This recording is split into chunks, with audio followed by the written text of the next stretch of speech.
4:30 ng hapon. At sabi niya sa amin na nasabihan niya yung presidente ng ating Pangulo na magbibitiw siya today, ngayong hapon sa Magbibitiw, Congressman Ronnie, o maglilib lang? Hindi, magbibitiw na. Actually, Ayun na nga mga kababayan, kumpirmado na po na magbibitiw sa pwesto itong si Speaker Martin Romualdez. Kasunod nga po yan ng mga panawagan ng iba't ibang grupo na bumaba na siya sa pwesto. Kinumpirma po ito ni Congressman Puno, mga kababayan. At kaugnay pa rin po ng issue na yan mga kababayan, ipanoorin naman po natin ang naging pahayag ni Vice President Sara Duterte. Mensahe niya po ito kay Pangulong Marcos, mga kababayan. Panoorin po natin. Pag ikaw presidente ba, tapos nakikita mo na based on the budget kung paano binaboy yung pera ng bayan, mag-aantay ka pa ba ng komisyon o ng truth commission o ng anong komisyon yan? Actionan mo kasi kaagad dapat yan. Unang-una, sinabi ko na noon na nagpumili siya ng speaker na involved sa bribery, nakalagay sa isang kaso doon sa Amerika. Klarong-klaro na doon na involved siya sa racketeering and sa bribery. So, ikaw ba, presidente ka pa, ilalagay mo ba yung ganyang klaseng speaker? Siyempre, hindi na, di ba? So, anong nangyari sa budget natin? Na-racketeering din. Siyempre, sumabog na. So, hindi ako makapagsalita sa Department of Public Works and Highways, pero makapagsalita ako sa DepEd kung anong nangyari. At sinabi ko na sa inyo, alam niya, in a cabinet meeting, sinabi sa kanya kung anong nangyari sa Department of Education budget. Ang ginawa niya is nag-change topic siya. Anong pa bang komisyon, anong truth commission, anong investigative body pa ang kailangan mo? Nandyan na yung budget, nakikita natin kung paano siya kinuha.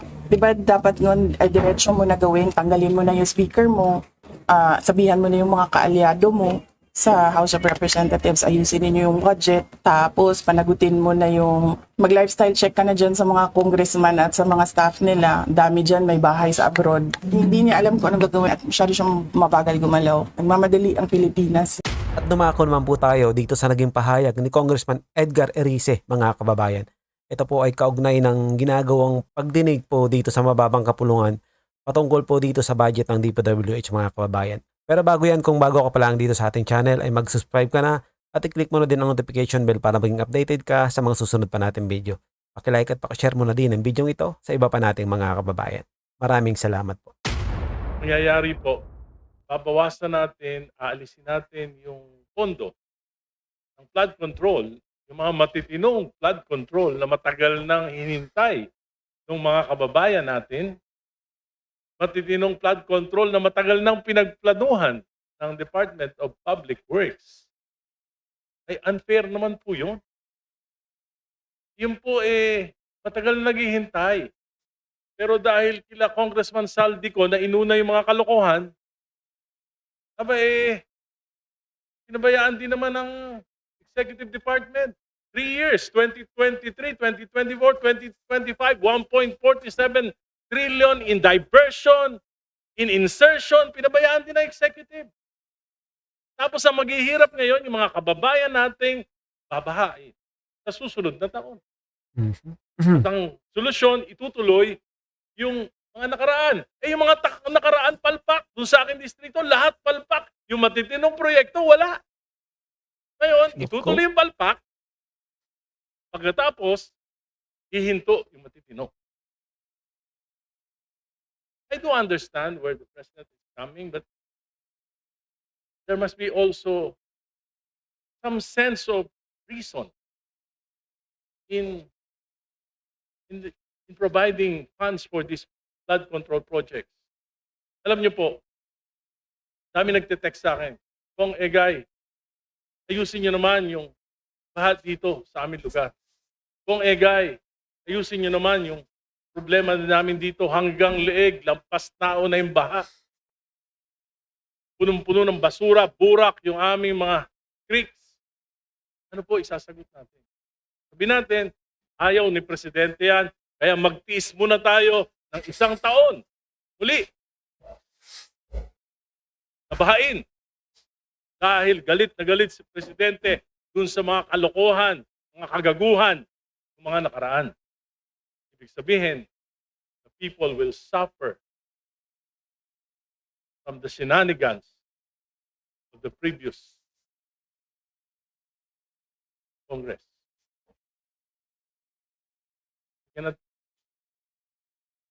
We should consider this. I know that the secretary is not the policymaker, but maybe he can admonish the president that there are some real projects that will benefit our people. Mr. Secretary, Madam Chair, next year, magbaha, walang mangyayari, grabe pa.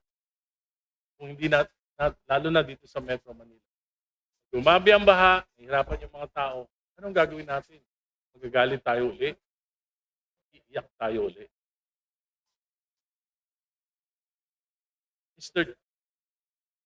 Madam Chair, Mr. Secretary, in my district, there are several Diskaya projects. I found out, research po ako, sponsor nung nakaraang tinatawan ng aking distrito. 5%, 25%, 45% complete. Iwanan na po lahat ng mga subcontractor. Patiwangwang, hihirapan po ng aking mga kababayan. Ano po ang gagawin natin? Iwanan. At hindi naman natin sila maobligan, mga subcontractors, sapagkat wala nang lisensya gagamitin. Pinahiram sa kanilang lisensya ng Diskaya. Marami pong problema. Kaya po kinakailangan, bago tayo magdesisyon, ay naisipin natin. Thank you, Madam Chair, Mr. Secretary. Madam Chair, may I? Please go ahead. Madam Chair, may I? Thank you po, Madam Chair, for the inputs of the Honorable Representative from Caloocan. Unang-una po, naiintindihan ko po yung pinanggagalingan ng ating kaibigang si Kong Egay Erice. Pero siguro po, para lang po ma-articulate ko din po ang pinanggagalingan naman ng ating Pangulo. Ang sinasabi lang po ng ating Pangulo dito, siguro po dapat, pause muna tayo sa DPWH. No, dahil nga po sa laki ng problemang dinatnan natin, no, dito ngayon. At sa napakabigat na utos po ng Pangulo na linisin ang ahensya from within. No, tingin ko po, I can see the wisdom of our President. Hindi naman po ibig sabihin nun ay wala ng flood control. Unang-una po, para po sa Metro Manila, meron naman pong budget din po ang MMDA para sa flood control. So hindi naman po totoo na zero. At again, meron din pong budget ang foreign assisted projects natin, tulad po ng mga flood control natin sa bandang Marikina area, Pasig Marikina area. Tuloy naman po yun. Pero dito po kasi sa locally funded, dahil po sa extent ng nakita ng ating Pangulo, tingin ko po ang pinanggagalingan niya, dapat, teka, wag muna. At sa 2027 budget, ang utos na rin po ng ating Pangulo, gawin na natin ito ng tama. Halimbawa po, marami po sa mga in-inspection mismo ng ating Pangulo ng mga flood control projects. At hindi siya magtataka kung ito din ang makikita natin sa iba pang mga flood control projects sa ubang bansa. Ni plano po, wala. Wala pong engineering. Kahapon lang po, ako po yung nasa La Union. Kasama ko po si Mayor Benji Magalong. Ang una ko pong hiningi, pwede bang patingin ng plano? Wala pong maibigay sa akin. Ang kontraktor, wala din pong maibigay sa akin ang mga taga DPWH mismo. Sabi ko nga po, kung maliit nga na bahay po, kailangan ng plano. Paano pa yung flood control na worth hundreds of millions? So ang sabi ho ng Pangulo, kailangan ayusin na muna natin ito. At ang magiging proposal po ng ating Pangulo moving forward, lalo na po sa susunod na taon, pag nagsimula na naman tayo ng ating budget process, dapat po manggaling na po talaga sa ibaba ang plano. mula po sa ating local development councils, papunta sa provincial development council, papunta sa regional development councils. Hindi po yun nangyayari ngayon. Hindi po yun ang nangyayari. Nung ako po ay nasa Mindoro, sabi po ni Governor Dolor, hindi po niya alam na mayroong gagawing flood control project doon. Sabi nga ho niya, ni building permit, hindi nga daw po kumuha yung kontratista ng flood control na yon. So wala pong plano. Hindi po nakaakma sa plano ng probinsya yung flood control na yon. Siya po ay lumabas na lang po para pong kabuti. Yun po ang description ni Governor Dolor doon sa flood control sa Mindoro. So tingin ko po, yun po ang pinanggagalingan ng Pangulo. Reset po tayo. Yun po ang kanyang rekomendasyon. At sa 2027 budget po, gawin na po natin ang tama. Magsimula po ang pagpaplano sa local, papunta sa provincial, sa regional, at